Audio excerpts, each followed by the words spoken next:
Let's move on, sir, to market outlook under the new administration. Have you spoken to BBM, to their team, and what are investors thinking about him now, especially policies related to capital markets? Well, I have not spoken, obviously, to BBM. He's a very busy person at this time. I did meet the incoming speaker, Martin Romualdez, who's a very savvy, capital market, you might say, follower, if not practitioner.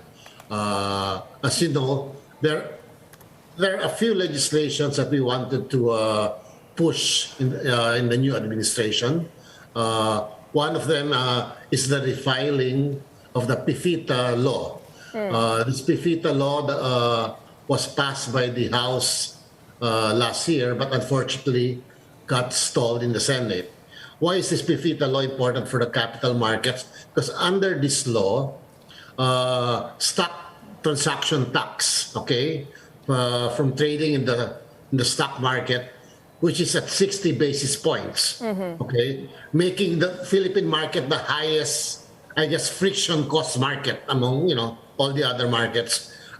There was a program to reduce this stock transaction tax from 60 basis points to 10 basis points over a period of 5 years, a reduction of 10 basis points every year. We were hoping, if you remember, the CREATE law or the CREATE tax reform law had also sought to reduce the corporate income tax from 30% to 25% at the rate of 1% a year until it got to 25% 5 years later. But lo and behold, to everybody's surprise and you might say delight, our legislators saw fit to reduce the corporate tax from 30 to 25 in one go, not over 5 years.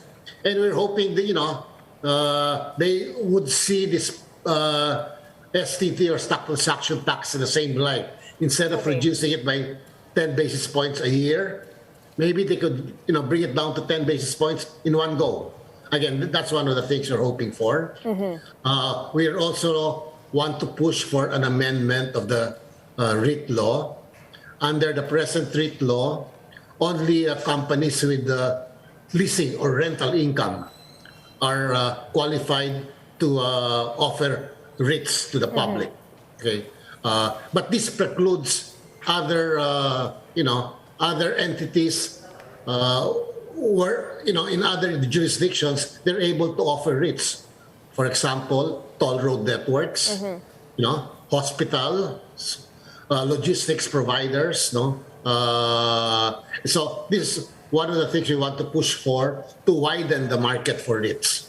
And, and so far, I think we feel optimistic that the incoming Congress, especially under the leadership of Speaker Martin Romualdez in the House, will be very sympathetic, if not supportive, for these initiatives.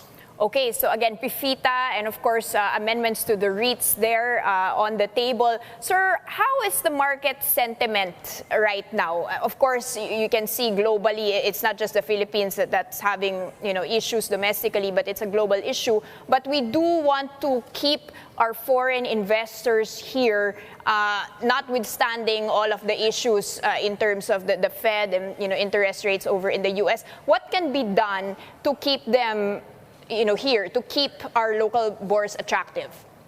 I think in my last 3 interviews with you, I've been pounding on the same theme. I think it's important, number one, to have more products. More products in the market, more liquidity in the market. And among the products, really, we need to have short selling. Why is that, sir? Why? Why short selling to keep the foreign investors in? Because when the foreign investors feel that they have to exit or exit an emerging market or even the Philippine market, because we are a long-only market, they have no choice but to sell their shares.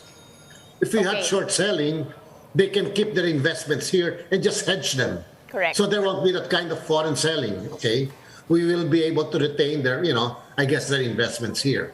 That's why short selling, I think, is an important first step to bring back the foreign investors. As of May this year, we still had a net foreign selling of about 29 billion pesos, So it's not nothing to laugh about. Correct.